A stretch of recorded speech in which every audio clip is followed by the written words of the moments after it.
como os ha dicho Ana, el webinar de hoy lo vamos a dar mi compañera Esther y yo, que soy Eva, abogadas del área de integrada tecnología, del área de consultoría legal. Y el webinar de hoy es sobre protección de datos y cómo la prevención puede ser una herramienta contra sanciones económicas. Esther, ¿puedes pasar? Sí. Vale, ya hechas las presentaciones, vamos sobre el fondo del asunto que nos ocupa hoy. Como veis ahí en la presentación, de lo que vamos a tratar va a ser, por una parte, de unos conceptos básicos que pensamos que es importante que sean conocidos por todos nosotros, de los principios en los que se asienta la normativa de protección de datos, de las bases jurídicas que nos ofrece el Reglamento General de Protección de Datos para tratar los datos de manera lícita. Este será un primer bloque. Un segundo bloque hablaremos de los derechos de los interesados, brechas de seguridad y plan de cumplimiento. Y bueno, Esther y yo hemos querido traeros también una serie de ejemplos prácticos para aterrizar un poco toda la teoría legal que vamos a ver, ponerla encima de la mesa con casos prácticos que pueden surgir en el día a día de las empresas. Bueno, como veréis en la siguiente presentación, ¿cuál es el marco normativo, Esther, cuando puedas? Gracias. El marco normativo en el que nos movemos es, por una parte, el Reglamento General de Protección de Datos es del Reglamento 2016/679, de aplicación en el ámbito de la Unión Europea, y de aplicación nacional en España, la Ley Orgánica de Protección de Datos Personales y Garantías de los Derechos Digitales. Esta normativa nos ofrece una serie de conceptos básicos, una serie de principios y unas bases para el tratamiento de los datos personales. Empezando por los conceptos básicos. Aunque el Reglamento General de Protección de Datos nos ofrece muchos conceptos, hemos pensado que para el webinar de hoy eran dos los conceptos esenciales que teníamos que presentaros. Por una parte, saber qué es un dato personal.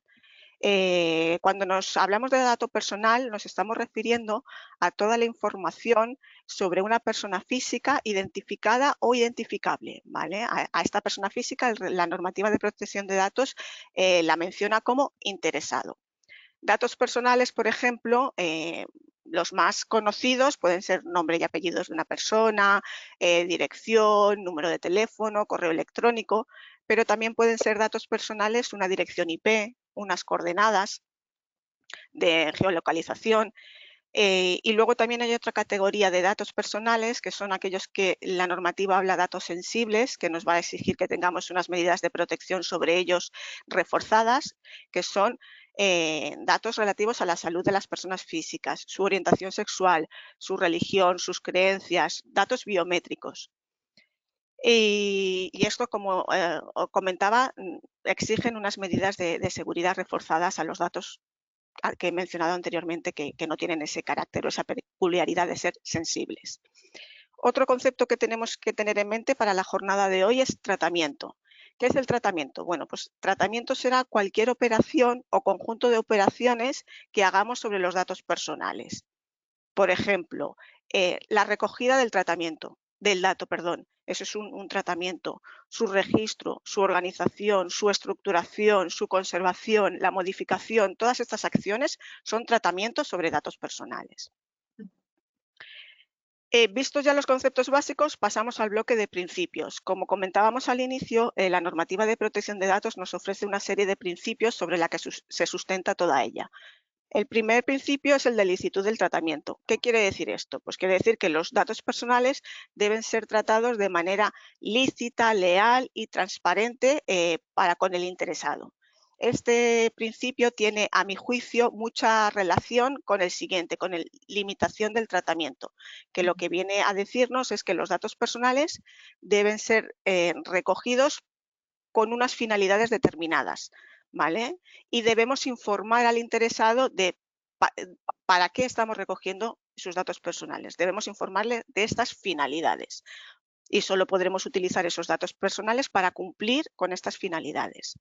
Otro de los principios, minimización de datos. Este principio lo que nos viene a decir es que los datos personales que recabemos de los interesados deben ser adecuados, pertinentes y necesarios para cumplir con esa finalidad que le estamos diciendo para la que vamos a tratar sus datos personales. Exactitud, integridad y confidencialidad es otro de los principios muy importantes que nos dice la normativa de protección de datos que debemos atender. Este principio lo que viene a decirnos es que es la necesidad de que las empresas contemos con procedimientos que aseguren que los datos que tenemos en nuestro sistema, los datos personales, sean exactos, no sean erróneos. También es importante que contemos con procedimientos, como luego más adelante veremos, que garanticen la confidencialidad de los datos, que nos garanticen que están protegidos frente a pérdidas, frente a accesos no autorizados. Y el último de los principios es el de limitación del plazo de conservación. Es decir, debemos conservar el dato personal durante aquel tiempo que sea necesario para nosotros cumplir con la finalidad que le hemos declarado al interesado, salvo que tengamos una obligación legal que nos imponga un plazo superior de conservación. Y por último, llegamos a las bases del tratamiento. Una vez más, la normativa nos establece cuáles son las bases del tratamiento. Por bases de tratamiento queremos decir aquellas bases jurídicas que legitiman que podamos tratar los datos personales, es decir, que el tratamiento que yo vaya a hacer sea lícito. Y sea lícito bien porque cuento con el consentimiento del interesado, o bien porque tengo un interés legítimo, como podéis ver los que están ahí explicitados en la diapositiva, que puede ser cumplimiento de una obligación contractual, protección de intereses vitales, interés público, etcétera. En relación con el consentimiento, es importante que sepamos que este tiene que ser libre, inequívoco, informado y específico. Vale, esto quiere decir que el consentimiento será importante que lo recabemos de manera explícita. No son válidos las casillas de verificación del interesado consiento que ya sean premarcadas. Y tiene que ser libre y voluntario. Por ello, en algunos casos, el consentimiento no será la base jurídica idónea que tengamos que utilizar para poder hacer el tratamiento de datos y tendremos que buscar otra base jurídica entre aquellas que he mencionado anteriormente, como puede ser el cumplimiento de una obligación contractual, legal, etcétera. Y además el consentimiento pues, puede ser revocado por el interesado. Esos son los dos hándicaps que nos plantea la base jurídica del consentimiento.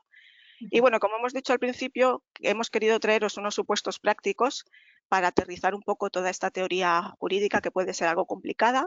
Y el primer caso que traemos es este, es el de una empresa que quiere enviar un boletín informativo, una newsletter, una comunicación a sus clientes o posibles clientes.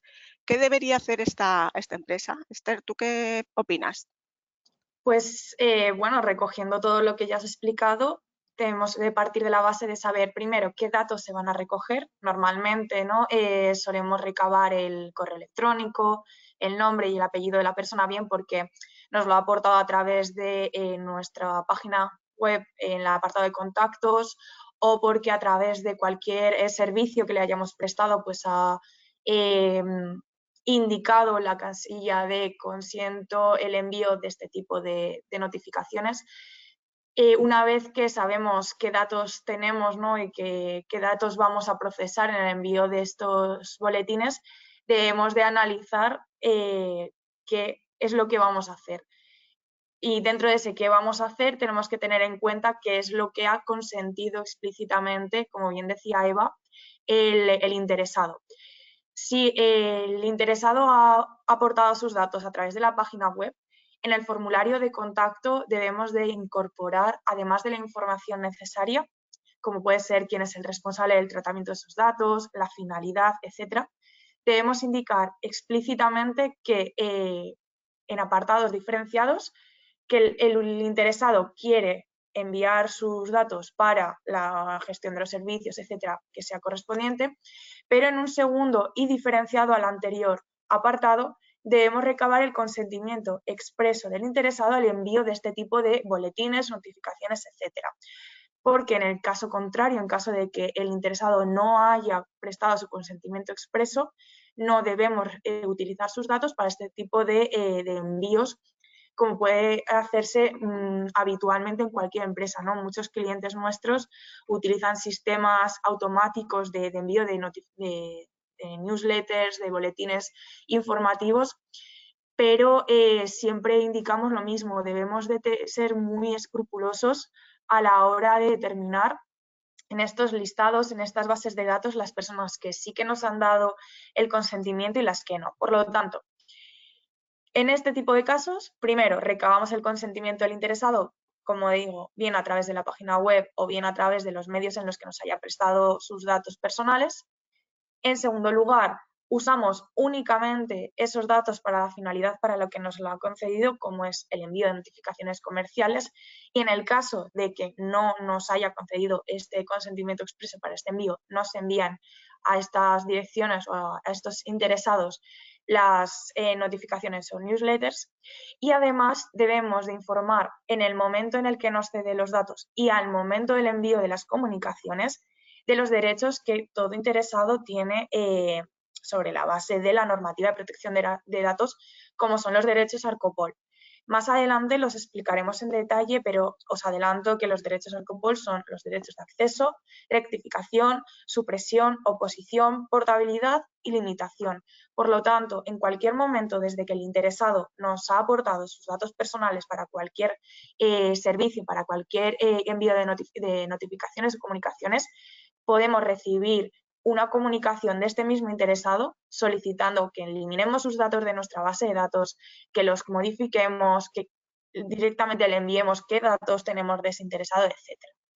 ¿Vale? Entonces, esto sería un caso muy habitual en el que tenemos que estar muy atentos. Sí que es verdad que este tipo de comunicaciones son muy atractivas para las empresas, pero no solamente nos tenemos que quedar con el hecho de la notificación en sí, sino el trasfondo y todas las consecuencias legales que pueden derivar de un mal uso, ¿no?, de estos datos personales. Continuamos con el siguiente bloque. En este caso, lo que vamos a analizar previamente va a ser qué es lo que hablábamos, ¿no?, cuáles son estos derechos de los interesados. Los derechos son acceso, rectificación, supresión, limitación, oposición, portabilidad y no ser objeto de decisiones individuales automatizadas. Sobre todo el último sí que se está incluyendo cada vez más en la práctica diaria, ¿no?, de muchas empresas, porque, bueno, todos lo sabemos, la inteligencia artificial ha venido para quedarse. Y la inteligencia artificial todos sabemos que utiliza y trata datos personales. Por lo tanto, otro punto, otra medida a tener en cuenta si en nuestra empresa utilizamos inteligencia artificial es ver el tratamiento y el uso que estamos dando de esa inteligencia artificial sobre los datos personales. ¿Qué pasa si nosotros no hacemos las cosas bien, no implementamos medidas o incluso habiendo implementado medidas no tenemos incidencias, tenemos ataques dentro de nuestros sistemas que pongan en peligro o que puedan suponer un impacto dentro de lo que es nuestras bases de datos, donde tenemos almacenadas datos personales de terceros, de nuestros trabajadores, etc.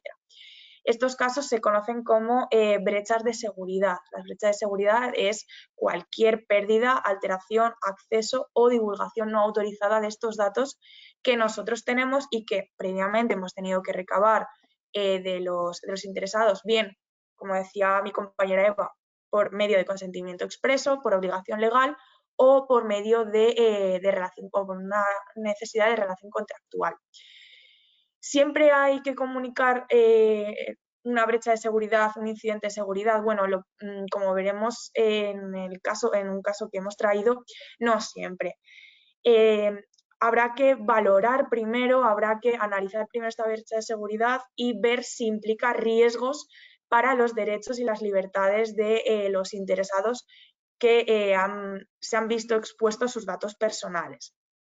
Si vemos, y una vez valorado este supuesto, vemos que sí que hay riesgo para los datos personales de estos interesados, deberemos notificar en el plazo de máximo 72 horas. Cuidado, el plazo es súper importante y por experiencia es muy breve, ¿vale? Entre que recabas la documentación, ves qué ha pasado, etcétera, el plazo de 72 horas siempre se queda corto, por lo tanto tenemos que tener protocolos internos muy estandarizados, tenemos que estar muy concienciados internamente en la empresa para poder hacer frente a este tipo de sucesos.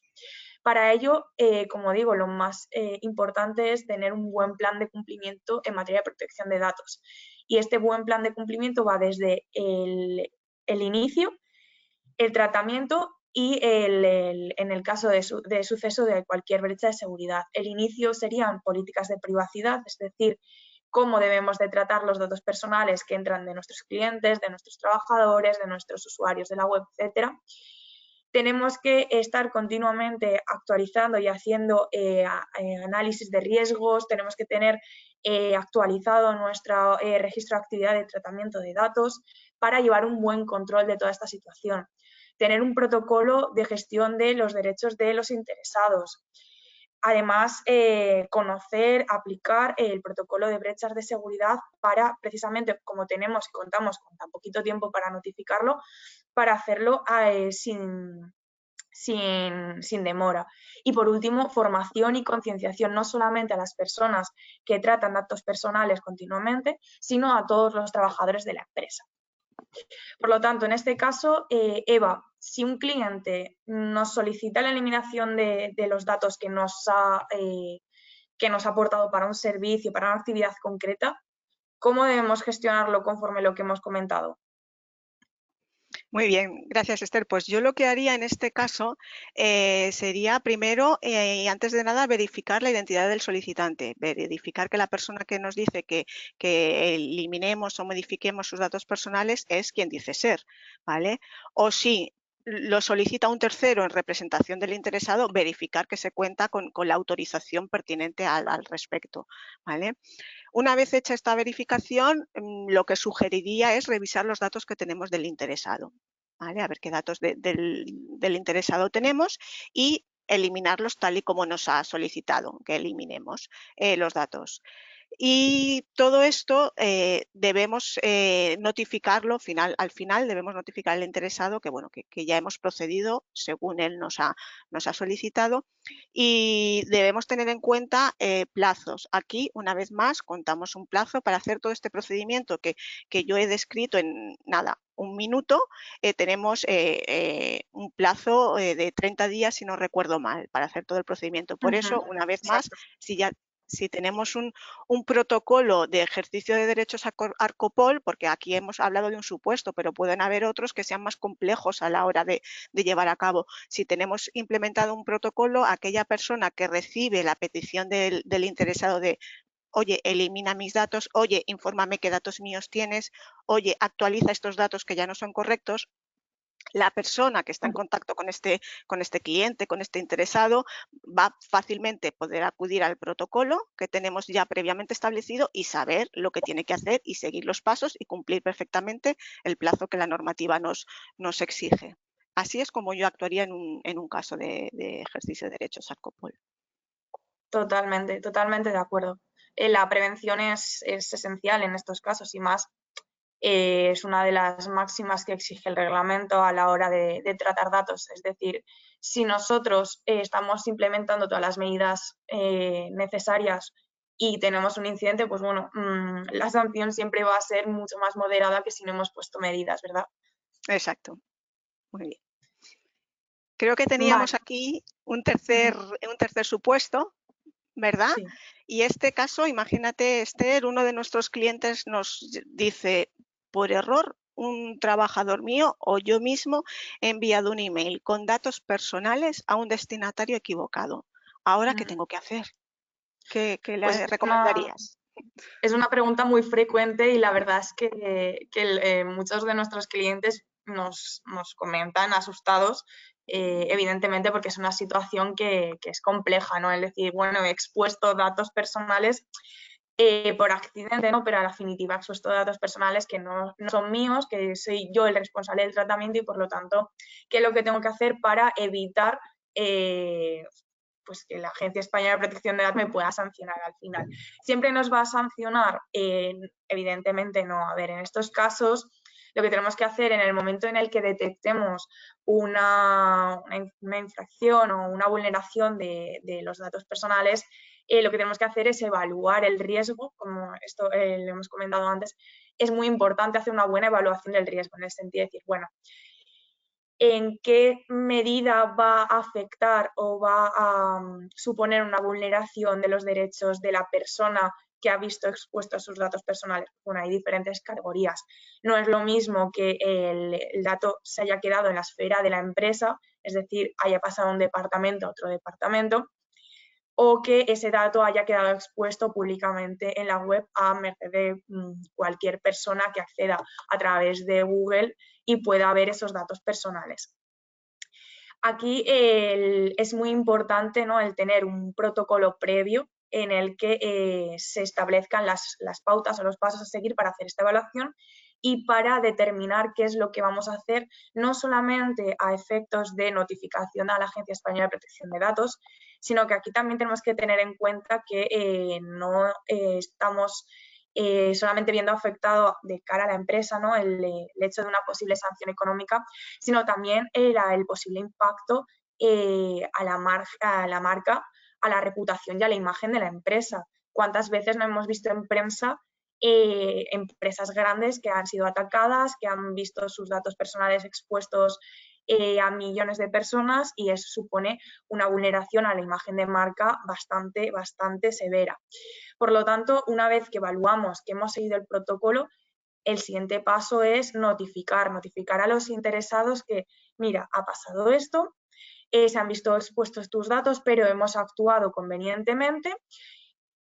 En el caso de que pase cualquier cosa, puedes ponerte en contacto con nosotros o te volveremos a informar, o la medida que sea en cada caso concreto. Va a depender mucho, ¿no?, como hablamos de cómo se haya dado la filtración o cómo se haya dado la divulgación de los datos personales. Y en tercer lugar, por supuesto, medidas correctivas. Si hemos visto que algo no funciona en nuestro protocolo, hay que cambiarlo, hay que analizarlo y hay que sentarnos a ver qué está pasando para que no vayan las cosas bien. Pues se pueden hacer auditorías de protección de datos mucho más en profundidad, implementar medidas de seguridad, medidas de ciberhigiene para todos nuestros trabajadores, etc.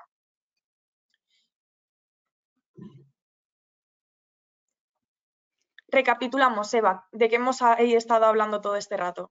Muy bien, pues en primer lugar hemos estado hablando de que es importantísimo tener implementado un plan de cumplimiento y formación interna desde el principio, ¿vale? En segundo lugar, hemos estado hablando que precisamente por ese plan de cumplimiento debemos tener desarrolladas unas políticas de privacidad, un registro de actividades del tratamiento. En tercer lugar, hemos estado hablando, hemos visto como también es muy importante contar un protocolo de respuesta ante el ejercicio de derechos al COPOL que puede ejercitar el interesado, porque este protocolo nos permitirá actuar de manera más ágil y sabremos en cada momento qué pasos tenemos que seguir, sobre todo para las personas que están en primera línea, que son las que reciben estos ejercicios de derechos por parte de las personas, e igual no tienen la formación jurídica legal necesaria para saber cómo actuar. Si ya cuentan con un protocolo desde el inicio, les va a ser mucho más fácil. Y en cuarto lugar, hemos estado hablando también de la importancia de contar con un protocolo de respuesta de brechas de seguridad. Por lo mismo, porque la normativa nos establece unos plazos muy breves de tiempo en el que la empresa tiene que reaccionar muy rápido, y si esperamos a tener encima el incidente, a tener encima el conocimiento de que alguien ha enviado un email que no tenía que enviar, hemos tenido una intrusión en nuestro sistema y se ha infiltrado X volumen de datos. Si esperamos ese momento, probablemente no cumpliremos con los plazos, no tomaremos las decisiones óptimas que deberíamos haber tomado, y todo ello, si lo preveemos con antelación, va a ser mucho más fácil. Vamos a sentirnos todos más tranquilos y vamos a actuar con la agilidad que nos requiere la normativa. Exacto. Y para que todos los que nos están oyendo vean que realmente hacer las cosas bien funciona, y que la proactividad, entre comillas y cogiéndolo con pinzas, ¿no?, tiene su premio, hace muy poquitos meses, en septiembre, salió una sentencia del Tribunal de Justicia de la Unión Europea en el que a grandes rasgos y como resumen la proactividad no salvaba al demandado de una multa administrativa. Entonces, aquí la conclusión con la que queremos acabar, ¿no?, este bloque y este webinar es decir, hacer las cosas bien y a tiempo, cumplir la normativa, a pesar de que pueda haber riesgos, porque en protección de datos, como en otros campos, el riesgo cero no existe, tiene ventajas, y una de las ventajas es una minoración en la posible multa que podamos tener, o incluso el evitarlo si se ha cumplido todo y se ha hecho todo bien. Por lo tanto, desde Integra contamos no solamente con Eva y yo, tenemos un equipo de profesionales que podemos ayudaros. Como habéis visto, es nuestro día a día, trabajamos no solamente con protección de datos, sino que trabajamos con muchas áreas en las que podemos ayudaros, podemos implementar medidas, podemos hacer muchos servicios que puedan repercutir y beneficiar a vuestras empresas. Por lo tanto, cualquier duda, cualquier consulta en el ámbito de protección de datos o en cualquiera de los ámbitos que veis en pantalla, estaremos encantados de hablar con vosotros, de resolverlo y de ayudaros a mejorar y a implementar medidas que puedan mejorar vuestro día a día en vuestra empresa. Así que muchas gracias, y este ratito que nos queda final, Ana, si hay alguna pregunta, nos la pasas, por favor. Muchas gracias, chicas. Sí, como decía al principio, disponéis de un panel a la derecha donde podéis escribirnos. Sí, y os leo. Para aquellas empresas que manejamos base de datos, por ejemplo, en administración de fincas, ¿cuánto es el tiempo que debe mantener esos datos una vez finalizada la relación con el cliente? Entiendo que pregunta que cuánto tiempo pueden mantener los datos si ya no tienen relación con el cliente. Eva, si quieres contesto yo a esta, no hay problema. Perfecto. En estos casos va a depender mucho del dato al que nos refiramos. Por ejemplo, si son datos que van a tener un impacto a nivel fiscal, vamos a tener en cuenta los máximos, o bueno, más bien los mínimos establecidos por la ley para el mantenimiento de estos datos. No solamente nos prestan nuestros clientes datos para lo que es el servicio, que evidentemente aquellos datos personales que nos aporten para un determinado servicio o gestión, en el momento en el que finalice el servicio o gestión deberemos de eliminarlos, pero hay otros datos que por obligaciones legales o mismamente contractuales debemos mantener en el tiempo. A eso habrá que analizarlo caso por caso, porque cada tipo de dato lleva una serie de tiempo de conservación, pero si hay una obligación legal de mantenimiento, no decae y no debemos eliminarlo en el mismo momento que finaliza la relación contractual. Muy bien, gracias. Os leo un par más que han llegado. En la realidad actual, las empresas de telefonía rompen la protección de datos de forma descarada. ¿Hay alguna forma de recurrir legalmente? Entiendo, no sé si la pregunta es las empresas de telefonía, porque recibimos comunicaciones sin nosotros haber consentido en los datos. Si esto es así, si la pregunta va orientada en ese sentido de, bueno, recibo una llamada telefónica de la compañía X para ofrecerme servicios X y yo no soy cliente, evidentemente eso sería una infracción de la normativa de protección de datos, y sí que hay vías para poder impedir que esto surja. Vale, pregunta otra persona. ¿Un ex trabajador puede solicitar qué datos suyos tiene la empresa? ¿Y puede solicitar la eliminación de todos ellos? En ese caso, ¿cómo quedaría demostrada la eliminación? Vale, aquí en este caso lo mismo que antes, ¿vale? Tenemos que tener en cuenta qué datos sí que podemos eliminar, porque obviamente el titular del dato al final va a ser siempre el interesado, en este caso el trabajador. Hay algunos datos que sí que podemos eliminar, como puede ser el correo electrónico personal, pero hay otros datos que vamos a tener que mantener, como decía antes, por obligación legal. Estamos hablando de tema contabilidad, estamos hablando de tema laboral, relaciones con la seguridad social, etcétera. Por lo tanto, por mucho que nuestros extrabajadores nos soliciten eliminar determinados datos, también hay una obligación legal que nos impide durante un tiempo eliminarlos. Por lo tanto, habrá que responder al trabajador qué datos sí que se pueden eliminar y qué otros datos no, y el por qué, explicarlo por qué.